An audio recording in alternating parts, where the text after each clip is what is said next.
Welcome to the Gun Room. And as you can see, I've got a full podcast family with me. I've got Lauren. You okay, Lauren? Hi. You haven't got much of a tan, have you, for someone who's been away? I know. I think it's November now. It's getting dark. I don't know what it's like where you are, but it's getting dark here at about 5:30. It's so depressing. Like, It's very wet where we are. I got yeah, caught in it, and it was I absolutely drowned me and the kids. Perhaps miserable, the isn't pubs where you are don't have an open top roof. Perhaps that's why you haven't got a tan. Paul, how are you? Nice to have Oh, you back. yeah, good to be back on the show. Obviously, I'm going through some personal trauma at the moment with Everton's current performance in the League Cup, but I'll try and keep focused because I can just spare the longer this goes on. Yeah, it's not been good for you lately, has it? Got a bit stuck there. I wondered where you'd gone. Jay, how are you? You're not in the lush, plush surroundings of this office. We're all waiting to see this office. Oh wow! All Yeah, not the quite. Arsenal Not memorabilia quite. and it's Oh yeah, it's there'll be that. There'll be plenty of that in the background, but next week, hopefully, next week. cool. Right. Let's do a happy birthday. I haven't got the hat, can't find it. Happy birthday, Ian Wright. Obviously, he was christened Ian Wright. Not many people know that. Well, as we said at the top of the show, it's been a good week for the Arsenal. We'll discuss the game shortly, but it's hard to ignore. There's a swelling of optimism in the fan base, but also within the pundits as well. Some are thinking we're genuine contenders. Jay, it's too early for all that lark, isn't it? February is when we should be thinking about it, isn't it? If we're still in the same position there or thereabouts. Yeah, definitely. It's nice to be there though, and that performance at the weekend, I think, solidified, the belief that we're a different team this season, and away at Chelsea is always a really difficult fixture. And the way that we controlled it and dominated the game, not just the first half like we have so often this season. We dominated the entirety of the game, and I think it was definitely a performance that would make the rest, maybe at least City and Liverpool, and maybe some of our doubters think that, supporters of those clubs maybe and pundits think that maybe we're not in the title race yet, but we're the closest Was ones. it That I think 13 games, 14 games? yeah, but about title races. yeah, but we're the closest to City, and we're the only ones at the moment that are able to stay with them, and that they're this juggernaut of a team and a club with such great players, and we've been ahead of them all season. So, but I just think this performance at the weekend, it was another level. It's great beating Spurs, really great. It's it was a great result against Liverpool, but this is Chelsea away. And I know we've had some luck there in recent seasons, but this was a full stadium, and this was a Chelsea team that was quite expensive, expensively assembled. So I said, if February, I'd say if we're still in it by February, then we can get excited. But we're doing so well, aren't we? And it was such a great performance. Another one to be proud of. Just such a great, well-rounded performance, and great scenes, weren't they, at the end again? With all the players and Cow and that. So yeah, unreal. Podcast family, don't worry about this. We're not trying to put a negative spin on it. We're just trying to keep our feet on the floor a little bit. Paul, from an unbiased point of view, what have you noticed between last season, where we were down the bottom trying to climb up, and this season, where we seem to be bang on form and everything seems to be clicking at the moment? Yeah, I think from what I saw of the game on Saturday, two major things strike me about Arsenal this season. One, resilience. The team is so much more resilient than previous seasons that, they've got the ability to dig in, to sit back, to nullify the attacking threat from the opposition. And that's a vast improvement from last season. Secondly, the ability to see games out. That was a game last season that maybe Arsenal wouldn't have won. They would have conceded the goal, maybe ended up 1 each, or they lost 2-1. But as I was watching the game, you're thinking, they're going to see this game out. They all trust and believe in each other. And even things about the team spirit. When Saka got hacked down, So when Ben White got hacked down by Aubameyang, the way the whole team swarmed towards the referee, demanding some action be taken, you can see that there's togetherness there as well. So it's, I hate to say these words really, Tom, but it's very reminiscent of George Graham's Arsenal team. You know, the 1-0 away. Will you carry on, Paul? We like a bit of the old G sheet here. No one will criticise you for that, sir. Oh, thank you. Well, thank you. I mean, but looking at that performance, it's a London derby. It's one of your rivals for a top 4 stroke title challenge, and to go there and win 1-0 and dig in, get the results, and considering there was a lot of, despite Arsenal's achievements so far this season, there's still, from my perspective, way too many doubters who are kind of refusing to accept that Arsenal are where they are, because let's face it, they've got a good team, they've got a good manager, he's getting the tactics spot on. I mean, the home record, I think only you and City got a 100% home record this season, played 6-1-6. The away record, played 7, won 5, drawn 1, lost 1. Even the one you lost was quite unlucky against United. That could have easily been an Arsenal win. So I understand you're trying not to get overly optimistic. But hey, what's wrong with a bit of optimism? We all need a bit of optimism in our lives. And looking at it coldly, 13 games have been played. That's if my maths is correct, that's 1/3 of the season gone already. And I think I said this part a couple of weeks ago, if Arsenal win again at Wolves at the weekend and go into the World Cup break top of the league, that is such a psychological boost going into the World Cup break. And who knows what will happen in the World Cup? Teams will pick up injuries, etc. I don't know. Haaland may get injured in training. You're never quite sure what is going to happen. But it's a brilliant position to be in. And I think the season almost starts again after the World Cup, doesn't it? But you're starting again from a position of strength. I think that's really encouraging from your perspective. Yeah, it's not bad at all, is it? And let's just say, if we can't enjoy the performances now, then what's the point of it all? Exactly. We said that before now. I was talking about the pundits, Keown and Ferdinand in particular. Just give you a couple of quotes. This was a real tough performance. These types of games away at Chelsea are hard games, and they made it look easy, as easy as you can make it. Fellow pundit Martin Keown, a former Gunner, obviously, was equally impressed, and he reckons that Arsenal are playing the best football enjoyed by the club in years. Individually, collectively, that's a good performance. I've seen it from Arsenal teams in years gone by. Desire, tenacity, hunger, it's all there. They are ready to win. Can't argue with that, Mr. Keown, at all. Right, let's go on to the Chelsea game. We've got lots to cover. Let's just cover the team. It was a 4-3-3. It was Ramsdale, Zinchenko. That was nice to see him back. I was in these type of games where they're all a bit gritty. You want to see someone like Zinchenko who can mix it up a little bit. Gabriel, William Saliba, Ben White, Martin Odegaard, Thomas Partey, Granit Xhaka, Gabriel Martinelli, Gabriel Jesus, and someone who's not called Gabriel, Bukayo Saka. Lauren, what did you make of the performance from your sunny lounger on the beach near the bar? Not close enough to the bar, that was the problem. It was fantastic. I mean, as the two lads have said already, it was a very controlled performance, very mature as well. At no point really did it look as if we were on the back foot. We completely took the game by the scruff of the neck. We were in control. There was a real togetherness in the team, even when, it stayed 0-0 for quite a long time. And even then, there was no sense of panic. There was no sense of, I think it started at the back. I think it was because there was such a solid defensive performance put in that it kind of gave the midfield a bit more, I suppose. And I want to mention Thomas Partey as well. I'm sure we're going to mention individual players. Always going to get lots after. of mentions. Yeah. But I thought he was absolutely exceptional. And I think that very, very solid back three of him, Saliba and Gabriel, they really allowed the players to go forward and push and to control the game. And I thought it was a really enjoyable game to watch, honestly.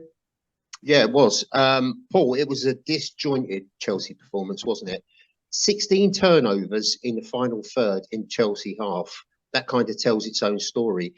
Is Graham Potter suffering from star saturation? Well, I think he's got quite a few issues to deal with there. I mean, as Arteta has shown, you've got to make bold decisions as a manager, and showing Aubameyang the door in the summer was a really bold decision, and let the rest of the players know that what the standards were to be at the club this season. So he's got a few issues there, I think. I think as well. I mean, it must be really hard for an up-and-coming manager like him, to go into a dressing room when you haven't actually won anything, because I just think you kind of lose that little bit of credibility. Now, okay, you could say Arteta might be in the same situation, but he'd been with Guardiola's City, he'd been the assistant there when they won trophies. So these things say, well, hang on, yeah, I was part of a team that's kind of dominated the Premier League for a number of seasons. So I think, I mean, you could take the contrary point of view and say the reason why Chelsea were disjointed was because the way Arsenal played, that the tactics nullified Chelsea's effect, that you didn't let them settle, that you didn't let them play football, and you made sure that they didn't have time on the ball, they didn't have time in possession, and it was up to Chelsea and Potter to resolve that situation, and they weren't able to do so. So, although it might be considered an uneven performance from Chelsea, I think that's down to the way Arsenal played. And, once again, you go to the ground of a London rival, one of your major rivals, you go there, you win 1-0, and quite rightly questions get asked about Chelsea, whether they're the same old Chelsea. Like, that doesn't matter. On any given day, any team can upset somebody. So you went there, you won with all the pressure. And I think, yes, Potter was being tasked for a lot of jobs last season. I think he was even getting linked with the Everton job as well at one time. But to me, he's still got a lot to prove to show that he's a top-flight manager, and I'd be interested to see, how long Chelsea give him. I don't know if you read when Saturday Comes magazine, but there was a great cover the other week saying with a picture of the new Chelsea owner with his own man Graham Potter saying, "Don't worry, Graham, I'll give you all the money you need. I just won't give you any time." Well, that's the thing, isn't it? Nowadays, you don't really get 5 minutes to sit back in the chair. Arteta's been very lucky, well supported, and all the rest of it. Jay, all these Chelsea players, looking at them from back to front, they just didn't seem any cohesion. There didn't seem any appetite to go and get the ball. When they lost the ball, they were all looking at one another. Arsenal just ripped them to shreds, basically, chasing the ball. Really hard, fighting, grabbing the ball back at every single opportunity. It was a shocking performance. What's your view on what's going down at Chelsea? Not that we care, Podders, because we hope they get relegated, but I think it's more to do with like what Paul said. We made them look bad, especially in the first half. There were a few little passages of one-touch passing. Right from the back, the Jesus header in the first half came from some lovely one-touch passing, and they couldn't get near us. And we wanted it more. We had more desire to win the ball back. We were pressing from the front. We were playing with a really high press from the back line, and that obviously filtered through to the strikers, and they were winning the ball high up the pitch. And I think tactically, Potter was just found wanting. He didn't have an answer. Arteta completely, I think he threw a bit of a curveball playing Zinchenko, because he'd featured very sparingly in the last few games, and he put him back in there, and I mean, masterstroke again, because he plays that role on the left so well, and he drifts into that sort of defense, like deep line midfield role onto sort of the left centre, and picks up that position that's really hard for the opposition to mark or to pick up, which I thought Arteta got it spot on. But I think all over the pitch, we wanted it more. Saliba, I'm sure we'll get onto him, but absolute monstrous performance from him. And Gabriel, his performances are going up week on week, and Chelsea just couldn't. They're a good side still. They've got good players, and that they'll not many teams will go there to Stamford Bridge and get a result. But it was a 1-0, but it was a lot more decisive than a 1-0. It was a dominant. Even after we scored, they really couldn't do too much. And I think the last time Chelsea beat us was last season when Lukaku tore us a new one, and I think we had Manfridge. We had Maury playing, bless him. He was playing at centre back, and I think it might have been Rob Holding next to him, and you look at the two we've got now, and they're levels above them, and the whole team. There's no weakness in this team at the moment. You know, we all know we've got a bit of a thin squad at the moment, but that first 11 or 12, 13 players are as good as City. Well, at the moment we're better, and we're a better football team than Chelsea are at the moment, and they're in a position. I think we spoke about this a few weeks back. They're definitely in a transitional period where they've gone from being a team that gets hundreds of millions thrown at them each year, and they buy success or they buy trophies, whereas now I think Boehly's tried to go down a different path. Now I think time will tell if they're going to stick with Potter, because he's a good manager, but like Paul said, there's a lot of characters in that squad. There's a lot of winners in that squad, and he's not a winner himself at the moment. He's going to have to prove himself. And I think on Sunday he proved, well, Arteta, I think, outwitted him. And I think it was, their first defeat or second defeat this under Potter. I think they got beaten there by Brighton last week. So 2 defeats in a row. Chelsea will be all right because they've got quite a deep squad, but they're just, I don't know how many of those players will want to hang around if they're not doing too well. Your Ziyech, your Pulisic, these players who aren't getting in at the moment, maybe behind the scenes. There's a lot of individuals there, Jay, but it doesn't make the team, does it? No, I mean, but behind the scenes, how good are they? Almost the complete opposite to our squad now. You can imagine in the training ground where the lads are absolutely perfect for each other, and they've been assembled that way. As we've said before, they've looked at the character as well as equally as much as their technical ability. That Arsenal squad is full of decent players and decent human beings that you could go for a beer with, couldn't you, with most of them? Or equally you could go to a football match with them, whereas maybe that's not the case at Chelsea. But we absolutely battered them, like we have most teams this season. We right from the off, we took control of the game, but most impressively, it was away from home, in front of a full Stamford Bridge, and we just blew them away. It was an unbelievable performance. I think our movement was incredible. It was so slick. It was so quick as well. And I watched it again on Match of the Day, and there were like a line of 7 blue shirts, and we just cut through them, hot knife through butter. Lauren, we've got plenty to discuss. I'm sure we'll roll this around and come back to different things, but let's discuss Mr. Thomas Partey. It seems that we're sort of going on about him every week, which we are, every single pod. He makes an incredibly big difference to Arsenal. Tell us about what you see when you see him play. I think he's the key. I really do. I think we suffered last season when he was injured. I think it was the latter part, and we really were losing games in that midfield without him. And we've mentioned before, and I don't want to be too critical, but look, Lokonga's not he's just not up to the level that Partey, that's fair. Whether he potentially can get to that level or even get to a level that's a suitable, second choice, I'm not sure. But having Thomas Partey is truly so crucial, and they mention it every week. Him being in that kind of sitting position, he allows Xhaka so much space and so much freedom to get up front to attack, and also he just offers so much protection to that back line. Obviously, Arteta he's a very clever player as well, isn't he? Incredible. He's a good reader of the game. Absolutely. And I was going to say, Arteta loves to have his, I suppose, wing backs really attack. I saw there was a stat there that I think Ben White has the most passes in the final third or something. It was a bit surprising, but once you start thinking about it, you think of the overlaps and you're going, yeah, actually that does make sense. So I think just having him, I suppose, almost sitting back just in front of the 2 centre backs as well. He's such a wall, really. He's so strong. It doesn't look like things are going to get by him at any point. He's also so calm on the ball, really. He never looks panicked.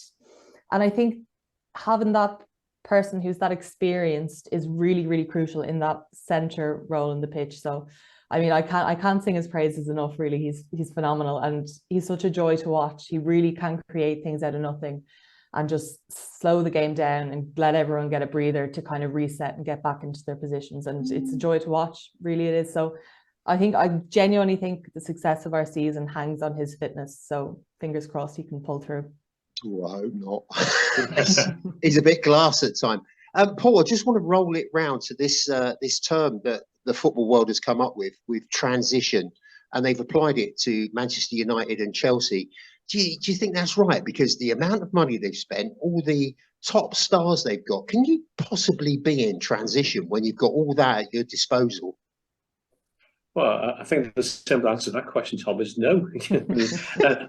Straight to the point. We love it. I mean, given the strength and depth of both of those squads, there's no way that these teams are in transition. And you could even take the point of view that, well, if they claim they are in transition, they're in transition from the point of view if they've got a new manager, but yeah, I don't think you can apply it wholeheartedly with a massive squad like they've got. But and whose fault is it doing transition with the manager? It's the clubs, isn't it? Because I think Arsenal have shown because I remember being on this pod towards the end of last season. I think one of your guests was quite vociferous in the comments that Arteta shouldn't be in charge. He's not good enough at Arsenal. Hi, Rich. I understood he was quite frustrated by losing the 4 Champions League places to Tottenham. I understood where he was coming from, but I'm sure he wasn't alone in that opinion. And it could have been quite easy if Arsenal panicked and brought somebody else in. But I think for clubs to be successful these days, I mean, you mentioned before, Jay, that Chelsea's policy is spend loads of money, bring a manager in, give them 2 years, move them out again, spend loads more money, bring more players in. And as a short-term thing, yes, it works, but long-term, I think you've got to have faith with the manager. And I think given the pressure Arteta was under before the start of the season, the way he's kind of turned things around there, it's been some feat, and the way he's got the whole team to buy into it. So, but going back to the original point, I think the term "in transition." If you're a manager, a new manager, you love that term because it buys you time, doesn't it? Yeah, it's good. It's a 2-3 season project here. Give me time to sort it out. Whereas I think realistically, any of the so-called big six in the Premier League, you're never in transition because you've always got the wealth, the money, the wherewithal to make adjustments and put yourselves back on the frame again. Liverpool must be in transition as well. I just thought I'd add that for you. Yeah, well, that was. Well, I was really hoping to be in permanent transition, but I've just got a horrible feeling with them in the Champions League. It'll be just like them to have an awful season and suddenly, squeeze through into the Champions League final. So. Let's hope they could well do. Jay, now let's deal with the Saka incident. Potter made some mention of it. What did you make of it? Talk us through it. The incident as in, just remind me. Well, Potter said, I think there was one action that was a little bit contentious, shall we say, but I don't think he's the type of player basically falling over and sort of having a bit of kerfuffle with Cucurella. Yeah. So I forgot his name for that. You bailed me out, Jay. Yeah. So Cucurella, kind of like a half a body check, wasn't it? And he didn't. And Saka didn't get the foul, surprisingly. And then Saka kind of got up and did the same thing back, and it was maybe slightly heavier challenge, but if you're the home team, you tend to get those. Saka isn't a dirty player, but he is refereed differently. Like we said, he is. There was some crazy stat going around, like I think there's only been one booking against him all season or something like that. Yeah, 17 fouls, one booking. I mean, what kind of ridiculousness is that? He gets kicked and he gets checked, and I mean, he's quite possibly the least aggressive player that we've got as well. So you like to think that referees take things like that into consideration, but obviously not. But he was good again, Saka. He's so consistent, like they all are. They're all putting in a shift. Nobody's hiding. Nobody's a passenger. But I mean, there was nothing in it. I just thought at the time when, if that situation is what you're talking about, I thought it was a bit harsh on Saka, but because obviously Chelsea were the home team, they're going to get that decision.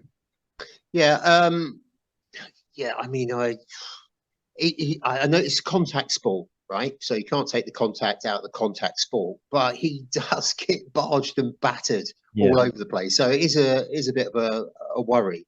Lauren, another talking point was Aubameyang. Oh, P was back. His tackle on Ben White, 27 minutes. What did you make of that? What were your thoughts? I don't remember that one. What was that? Oh, he hammered him. He clouted. Did he? Yeah. Mikel didn't like it, did he? Arteta yeah. That was actually, yes. I remember Mikel's reaction. Yes. Spanish Michael leapt to his feet. He's always on his feet. Always on his feet. Always on his feet. I think actually that my main takeaway from that challenge was, I think it was the commentator. Someone was commenting on Mikel not being in his box and not being in the technical area. Oh, we'll deal with that later. There's Richard Keys coming up. The tackle, I don't really remember it, but you know what? I felt Aubameyang was so irrelevant that game, to be honest. 8 touches in the 60-odd minutes he was on the pitch. You know, I think obviously we've all seen the BT adverts, the promos that were going around, and I have to admit it did kind of get to me a bit. And I thought, you know, this would be the match that he comes back and he scores, and you know, he would do something fantastic, but it just wasn't the case. And I think it goes to show Arteta's just his unbelievable reading of games and preparation. I mean, he's obviously managed him for 2 years or so. He knows what to expect from him. And look, we all know he's not that much of a threat. Like, there's not that much to be worried about. But yeah, no, I just thought the whole game he was irrelevant. If he's on the left and he's on the diagonal and he gets that ball and the ball splits the defence, he's going to score. But he didn't have that luxury. He had Saliba there. He had Ben White. It was a tough gig. And he's too one-dimensional. Jay, 100%. We said this last season, didn't we? When he was having trouble, we said, like, he just runs. I don't even think he's got. I don't think Aubameyang's got that that ability to get goals from the left anymore. I think he is just central now, and he was like Lauren said, he was just he was a passenger. You know, he did. I think he played one round the corner in between the defence, but it got cut out, and he must have hated playing against Saliba. You know, because the one thing that Aubameyang does have is, over the first five yards, he still has that pace. You know, maybe over a longer period, he has slowed up a bit, but he has still got that turn of pace. But Saliba just gobbled him up, spat him out, and then he was just. But by half time, you know, I mean, you've obviously seen the when the camera pans to him. He must have been gutted, Aubameyang, you know, because he would have wanted to score. He had definitely had a point to prove. That video, the BT Sport video, you know, I think he even felt a bit silly by the end of it, didn't he? You've seen the one where the director's like telling him what to say. Yeah, it was embarrassing, wasn't it? The difference in quality of strikers, you know, that he's their main striker now, and he was somebody, you know, that the last year or year and a half for us, we were getting the odd goal here or there, but you know, he was a shadow of that player that beat Chelsea in that cup final and was so good in that season and season before that. He's not that player anymore. There's a reason why, you know, I think he's only through the centre. I don't think he's got that quality anymore, or I don't think he's got the legs to come off the left and cause the damage like he did before. But it was, I mean, when he got subbed off, you know, amusing. Subbed off. Oh, right. Okay. I wonder what was going on there. I thought he had something additional going on. Right. Paul, there was much made of Aubameyang before the game and not scoring and all the rest of it up against Arsenal, and also for Jesus as well. This game really showed the massive difference between the pair, didn't it? It was chalk and cheese. Oh, there's no comparison between where those two players are at their respective stages of their careers. Now, I think, as Jay said there, Aubameyang's best days are behind him. He's not the goal-scoring threat he once was. Whereas Jesus, even when he's not scored and brings something to the team, he creates opportunities for other. He ties defenders up. He's always a threat. Okay, you missed that clear chance on the header, but he's in position for it. He's made the run for it. And the midfield and wingers will keep hitting balls to him, knowing he's going to anticipate it, knowing he's going to make the run. And he's a real focal point for the attack. And I just think, you know, you could argue, you know, it's the case saying he's been the best buy this summer because he's a massive upgrade on what you had before, and he's always buzzing around. He's always looking to score. He's always looking for great opportunities. So yeah, he's from an Arsenal perspective, he's been a superb acquisition, and I think as well because Lauren, you mentioned before about Arteta's preparation for games, and you can see that, with his work with Gabriel Jesus, because he knows the player from the time it says he knows the best role for him. He knows how the team can get the best out of him in terms of supplying the balls in the optimum position. So, the preparation before the match has really worked well. And I would have thought if I'd been on Banyang, I wouldn't have agreed to that BT out there before in the build to the game, because it became a distraction, and all that does is just wind the opposition up, doesn't it? I saw Gabriel put a tweet out at the end, didn't he respond? And nothing personal, London is red. If you leave yourself open for stuff like that, then you've got to back it up with an answer, and in this case, he clearly did not. And I'm sure all that stuff helped Arteta to give the team talk before the game, because I'm sure Granit Xhaka was saying just before the game, don't let that fella score against us. We'll never make sure he just get a kick in the ball. And you point out, Lauren, I think he had 8 touches, didn't he? And you think about the passage of time for footballers. Arsenal score. Aubameyang thinks, well, I've still got a chance to get a goal back here. He looks up, sees the ball go up, and he's replaced by a 19-year-old Borgia. So you kind of see, if that's not a message that your time's up, mate, well, I don't know what is. Well, I think Chelsea are going to shove quite a few through the exit door at some stage in the summer. So let's do the stats. 5 shots for Chelsea, 14 for Arsenal, 1 shot on target for Chelsea, 2 for Arsenal, 44% possession for Chelsea, 56 for Arsenal, 360 passes for them, 452 for us, 73% pass accuracy for them, 82% for us. Right then, the big question now, we haven't talked about the goal because it was a scrappy affair and it wasn't very wonderful to watch. It was banged in, but it was, it did the job. So the question we've got to ask, we're top of the table everywhere, every single where. Are we going to invest in January? It's the smart move, isn't it? We've got to invest in January if you want to maintain this, and also learnt the lesson from last year when we didn't challenge for top 4, Jay. We missed the boat, didn't we? We have to reinforce in January. We do, yeah, absolutely. Yeah, we are a bit thin. We say this every week, don't we? But my wife's not going to like it, but Yuri Tielemans he's right there. He's well, you're playing with fire, buddy. He's out of contract in the summer.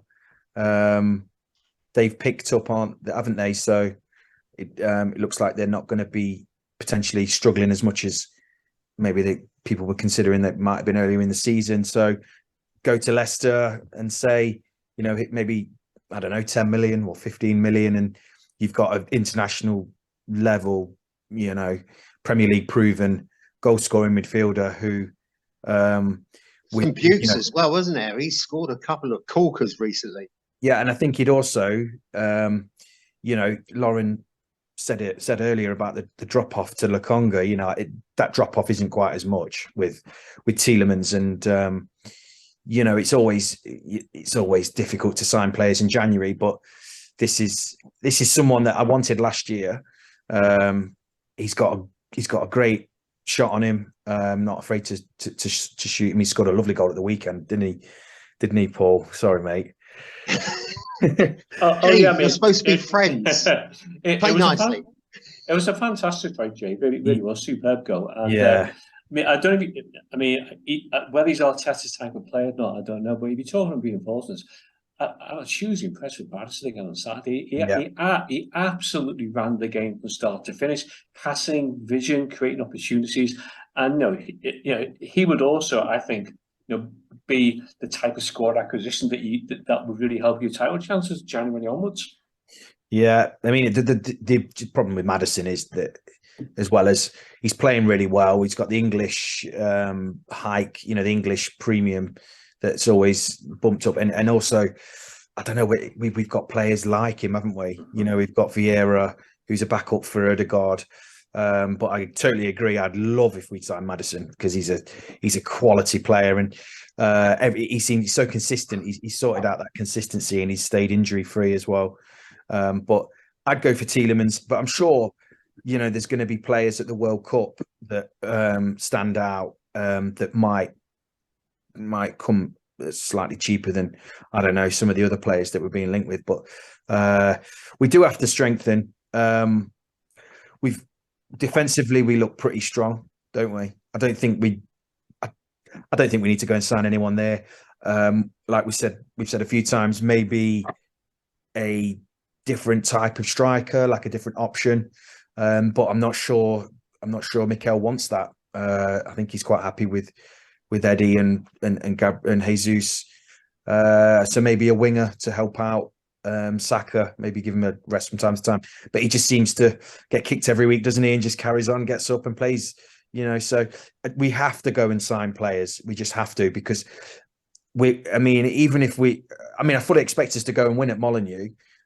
So if we do go into the World Cup top of the league, I mean, you're not going to get a better chance, are you? You know, you have to go and sign players. You've got no choice. And I think Edu and Arteta, I think they would have already had that chat, wouldn't they, with Josh, and said, look, if we're still probably a month or so ago, and said, look, if we're able to maintain this form and stay top of the league, you have to back us, because this is a position that we're expecting to be in 2 or 3 years' time. They're way before that, so we've got to go and sign one or two. Well, I made some notes and said the league is changing season by season. There's no guarantees. I mean, look at Liverpool up there challenging, getting a title. Sorry, Paul. Up there challenging, getting a title. And they were in the mix, weren't they? This season, off the pace. Yeah. Arsenal last season, off the pace, struggling, trying to get out of relegation.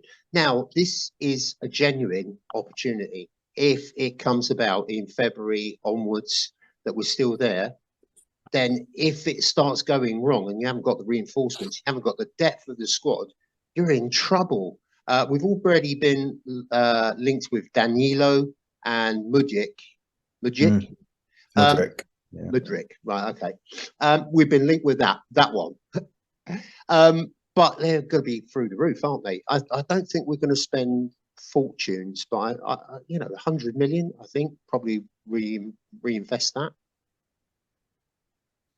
I think silence. Well, no, 100 million. I mean, that would get you 2, maybe 3 players that would slot in. Danilo, he's a younger, maybe one for the summer. I don't think he's one that you'd put. He's sort of in the Marquinhos mold. But if you mean 100 million, I'd be absolutely delighted with. You know, go and get 2, maybe 3 really quality players to bolster the squad. Absolutely. Right, Lauren, let's get on to Leicester versus Arsenal. A spanking win, wasn't it? 4-0. Yeah. It really was an enjoyable game, and you could see the class that the team possesses. What did you make of it? Absolutely. I mean, it was straight on whooping after and throwing cushions, jumping up and down. It was straight on after the men's game on Sunday, so it was a long day sitting. It was straight on afterwards. It was a long day sitting. Actually, the United game was on. They're playing Villa, wasn't it? So we had Villa on the TV, and then I was relegated to my laptop watching. But you know, these are the things you have to do. Great game. It was a good game to watch, but it was a bit boring. For context, Leicester are bottom of the WSL. They haven't got a win yet. Arsenal have won every single game they've played so far. So it was just a bit of an unbalanced match, shall we say? Bit one-sided. Very one-sided, I think. And in fairness, Leicester did finish quite well. They had a few chances, but at no point really did they trouble Arsenal at all. It was they struggled from the first whistle, didn't they, Lauren? They had no answer to set pieces and from open play. We've had 10 different Arsenal players have scored in their opening 6 games. That's amazing, isn't it? It's incredible, isn't it? And if we look at the table, if you look at the goals against, we've got the lowest figure there, and we've got our 2 central defenders out. Our main choice central defenders are out.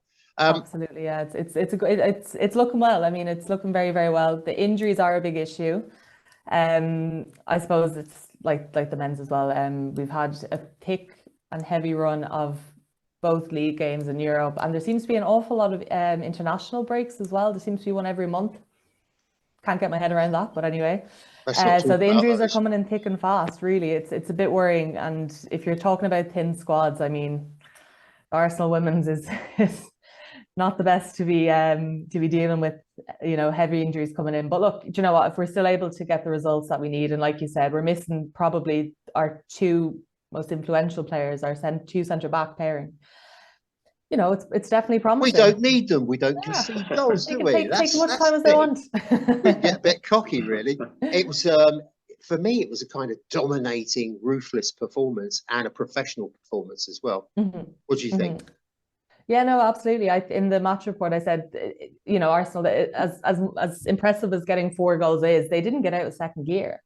Like, at no point did they look strained or stressed, really. It was a very, very controlled, almost easy performance. They were just kind of kicking the ball around, really trying different things. I thought the goals were all, we can't fault any of the goals. Actually, the third goal was very, very similar to the goal in the Chelsea game. It went straight in from a corner.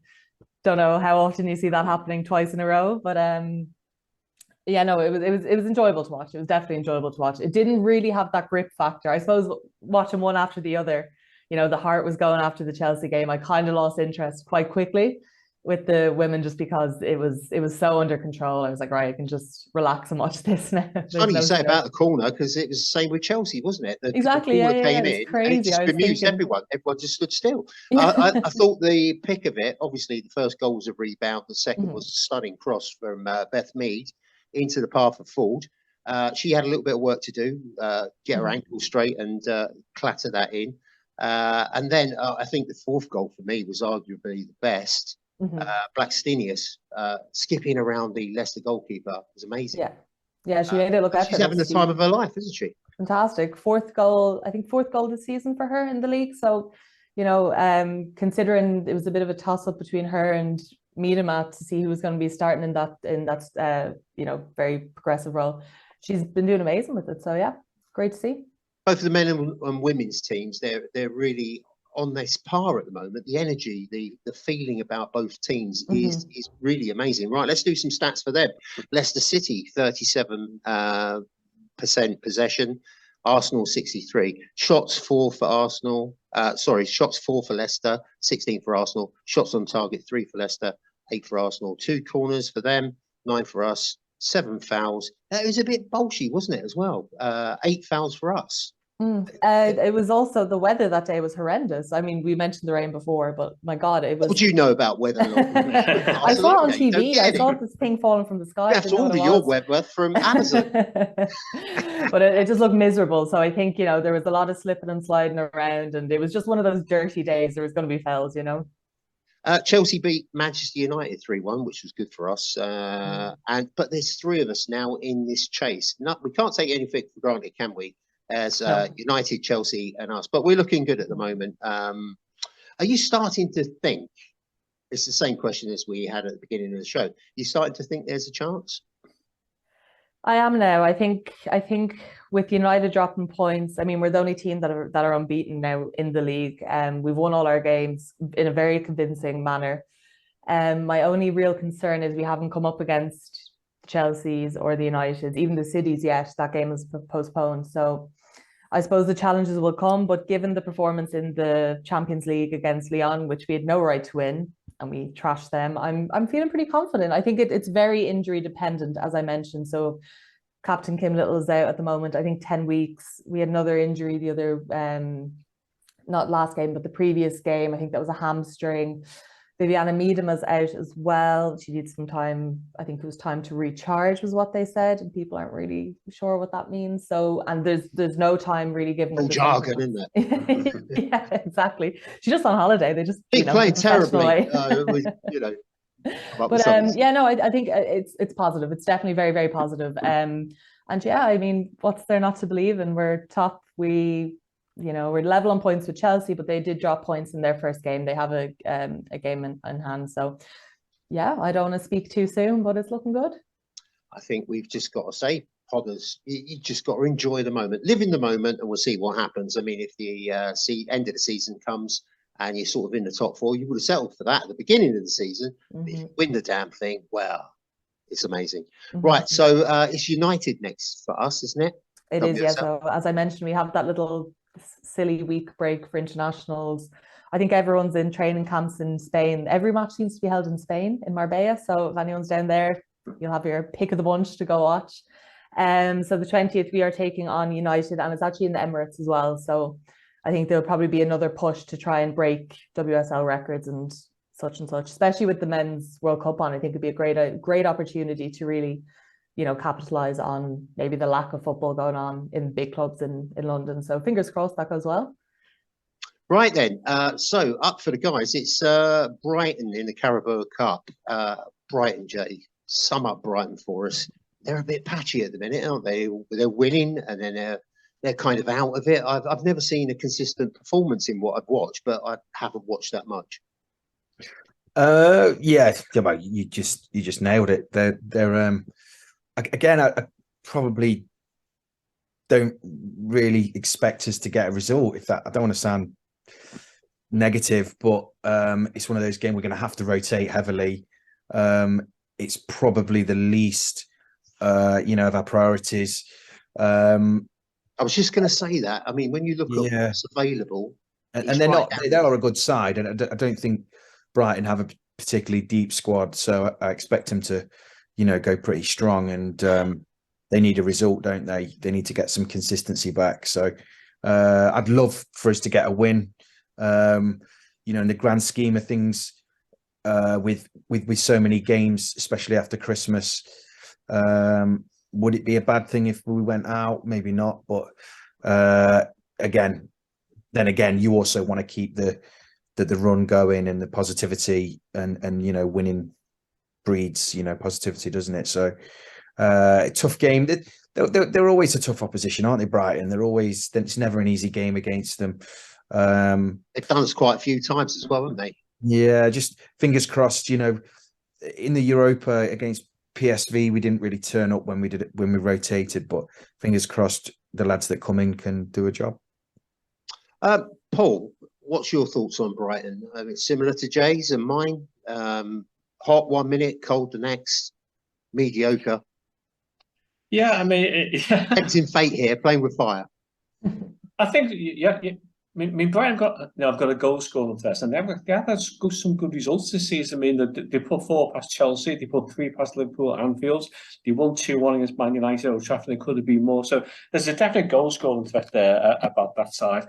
And I think it will all come down to what lineups the respective managers choose to go for.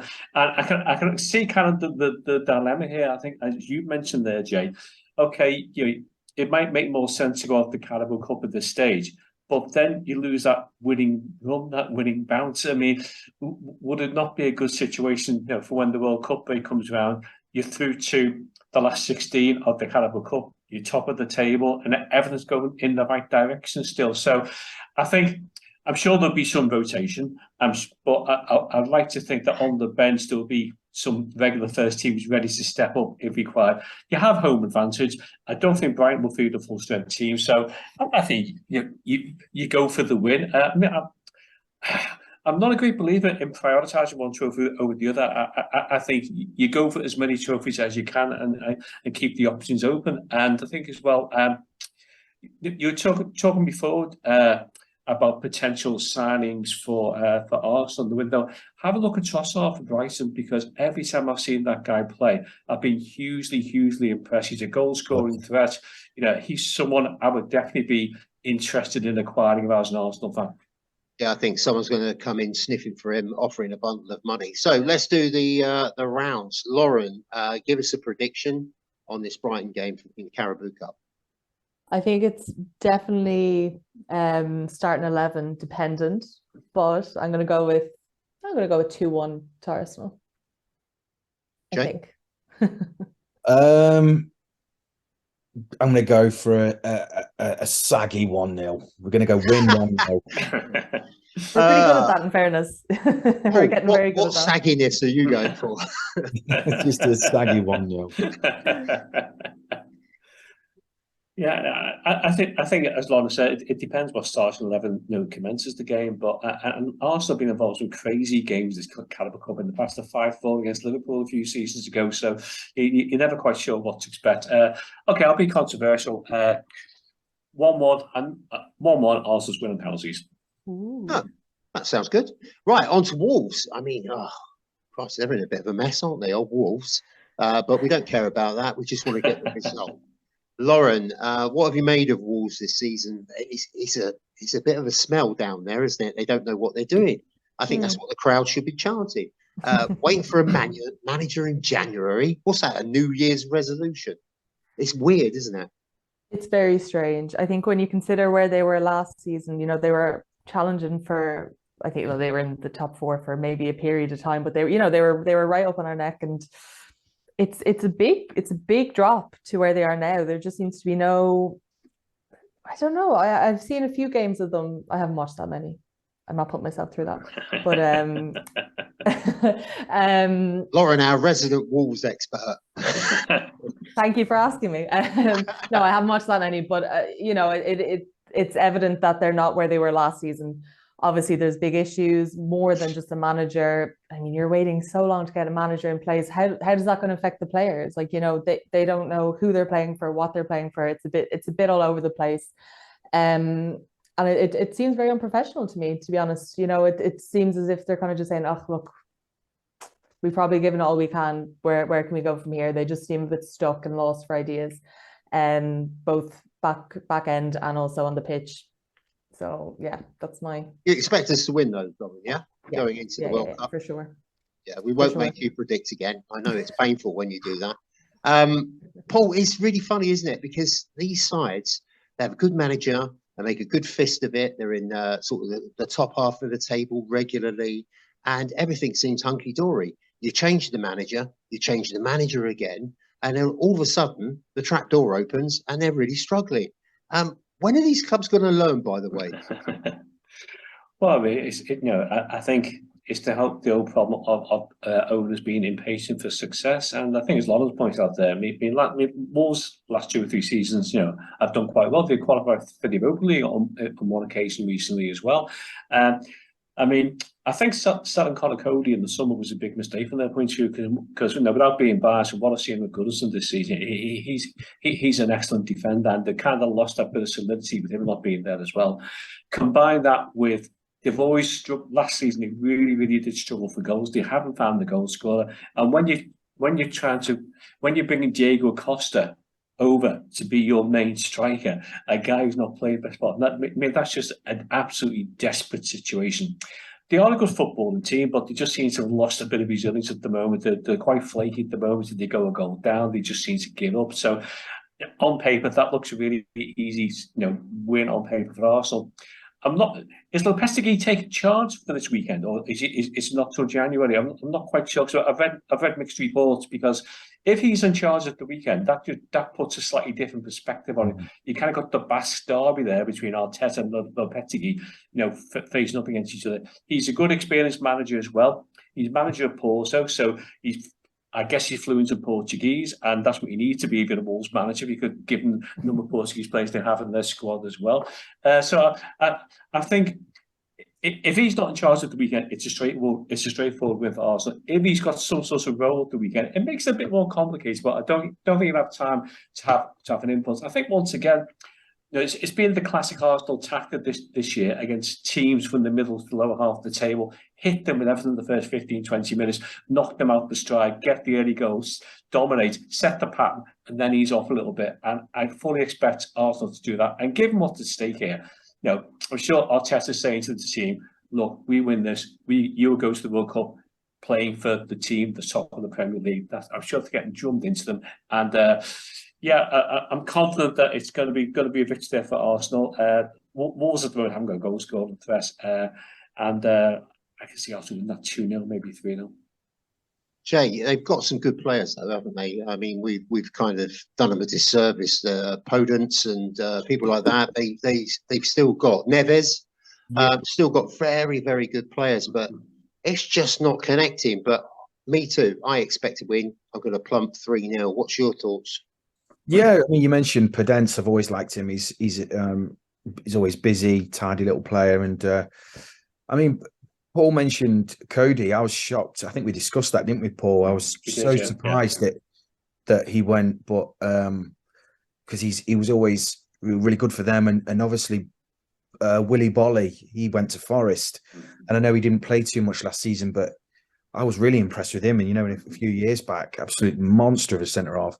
But they've got Neves and I think Coutinho, and still got good players. But I mean, as soon as Jimenez's goals dried up, they've just struggled, haven't they? And they carry very little threat, and they could be in trouble this season if Lopetegui doesn't hit the ground running. They could be in a relegation battle. I expect us to win. This is like Paul said again. I expect us to start well, and it's always a good atmosphere at Molineux, and the crowd, they make it a great atmosphere. But I fully expect us to win. I'd say, I'd go 3-0 win. There you go, Podders. You can just relax now. We're going to be top going into the World Cup. The World Cup. Not going to watch that until the quarterfinals, to be fair. But I'm going to have some time off, probably have a few beers, have some family round. Right, let's go into the last bit, which is Richard Keys, who is starting to get on my nerves. He's got some sort of pole up his bum about Arsenal. He's made a big thing, Lauren, about Mikel Arteta in the technical area, or not necessarily in the technical area, being outside it. What do you mean? It's the enthusiasm. I'm not going to watch for a white line when I'm running up and down. Are you? No, absolutely not. And with the man. Do you think Conte is even paying attention? Absolutely not. Have you seen that man? I'm getting a bit sick of listening to the anti-Arsenal rhetoric, to be honest. Like, I was listening to the Gary Neville podcast or something was on, and the question posed was, can Arsenal get top 4? I mean, we're top of the league. Should you not be asking? I mean, I'm not going to get ahead of ourselves. You want to see Lauren? Check out. I think his name's Lee Gooner. Okay, I don't think I can deal with anymore, Tom. I don't. But it's painful. You wonder where he's at, what he's watching. It's absolute BS. Yeah, no, it's crazy to me. It's this. Anything that we do is wrong. Anything that any Arsenal player does is wrong. What game was it early on that we celebrated and they said, it's only Fulham or whoever it was, calm down. It's this, that, the other. 3-1, 3-2 against Liverpool. It's you have to do it more. You have to do it more. We've faced 4 of the big 5, I suppose, if you call them that. The only team we're missing really is City, and we've come away with 9 points out of 12. But we still haven't done enough to prove that we're genuine or we're serious. So let's just make those old goalposts. They keep moving, don't they? Exactly. Let's just pick on Arteta for not being in the technical area, whatever. Yeah. No, I'm getting a bit sick of it, to be honest. Quite interesting, because he said, why is he allowed every week? Arteta has been jumping up and down all game, way outside his technical area. Potter is in his, and the fourth official is watching. Do something about this man. He's been consistently calling us out. Back in September, he said, why is Arteta allowed? He doesn't like it, does he? Why is Arteta allowed to spend the game on the touchline again today in front of the fourth official as well? Does he have a special dispensation? Whilst back in April, he said, and why is this irritating man allowed to spend 90 minutes outside of his technical area? He's on the clock, isn't he? Jay, what's the matter with this fella? Has he got nothing else to comment on? I mean, Laura's dead right, because Man City celebrated after they nicked that goal at the weekend. And someone actually said, it was someone near me said, oh, it's like they won the league. But you do. I mean, how can you not celebrate? How can you not run about on the side? Christ, I would have been knocking the fella over. I mean, on Twitter, I'm sure you guys have seen the celebration police. The account. I think it's got Richard Keys as their profile picture, and I mean it's almost like this season the celebration police have materialized, and it's like you're not allowed to. I saw Gabi Agbonlahor, he was criticizing who was it? He was criticising. Oh, he's a knob, isn't he, old Yeah. Gabby? Absolute 18-carat knob. He was criticising some team that was celebrating a bit too hard after coming back and winning. And I mean, ultimately, the Arteta thing, you know, like it is down to the fourth official. He should by the letter of the law should. And I mean, you do notice it, don't you? When you're watching, you know, he is up and down, but it's up to the fourth official to stop him. But the celebration police is absolute bollocks. It's rubbish. Like if you score a last minute winner or you get a draw, even if you're at home to bottom of the league and you get a draw, you know, I think last season was it we got when was it when Lacazette scored? Wolves, He came on. Was it Fulham or Villa or something? And they were in the corner and they're all going crazy. And we were criticised back then for celebrating. It was only Villa or Fulham or whoever it was we were playing against. And might have even been Palace, mightn't it? Could have been Palace. Yeah, it could have been. And it's like, you know, that's what goals are, aren't they? That's what the football's such an emotional game. And you know, VAR has taken a lot of the emotional reactions from different situations out of it, you know, especially goals. And you know, Arteta is a very vocal and he's very involved and he kicks every ball. I mean, letter of the law says he should stay in his area, but if the fourth official's not enforcing it, then you know he's going to do it, isn't he? Like, but the celebration police kind of different. That is a great account on Twitter. That's funny. I've spent quite a while laughing at post game. Straight away they're on there. Send all units to the Emirates, last minute winner, that kind of stuff. But Richard Keys, oh, I mean, the man is the life he's lived. You know, the things he's done. You know, he should probably have paled into insignificance a good while back. So. What an idiot! What a muppet! Another one of the Adrian Durhams, isn't it? Where he's got to make a name for himself because he's not top profile anymore. Talking of managers, Paul, I was just going to come to you and say, do you remember Mourinho when he was in charge of Porto and he headed off? He was like Linford Christie. He was down the line. Was against Man United, that wasn't it as well? Yeah, which was nice. It was. And going back to the celebration thing, so I mean. There's one rule for certain type of managers and one rule for the rest in terms of how they seem to be judged on social media. So if you're Jurgen Klopp, you're allowed to run on the pitch and hug your goal scorer in the derby match in the last minute, and there's no action. It's just natural exuberance. If you're Jurgen Klopp, you're allowed to charge down the touchline, berate a linesman for the decision that hasn't got in your favour, and then get hit with a whopping £30,000 fine. That's like pocket money on the side that he's on. You know, Guardiola, I don't think he sits down during the game. He's up and down, and obviously, you know, Arteta's Guardiola, and he sees the the motivation effect that has when you're involved in the game. And I don't like to quote the Tottenham player here, but I remember Danny Blanchard in the early 60s said the game is all about glory, and it is about glory. It's about saving every moment that the game brings you. And these people like Richard Keys who want to try and gain clickbait by criticising our manager for being outside of technically. I mean, come on, guys. You know, I mean, you're beyond that. Surely, your bosses aren't paying you the salary to come out with stuff like that. Surely you can have a bit more of incisive and more powerful contributions made to the world of football media than that. Well, you said it yourself, haven't you? There, I mean, there was three instances there where he's made the same point. So, Richard Keys, sort your life out, jog on, and find something else to moan about. Guys, it's been absolutely amazing having all of you back. I've really enjoyed it. Thanks for your company, and I'll see you on the next one. Take care. Thanks so much. See you guys. And by the way, viewers, thank you very much for watching, and also for the audio podcast as well. Don't forget to send us an email on it'sanarsenalthing4@gmail.com and like and follow the audio version and subscribe to the YouTube version. That's it. That's the promotion done. Cheers. See you later. Bye, guys.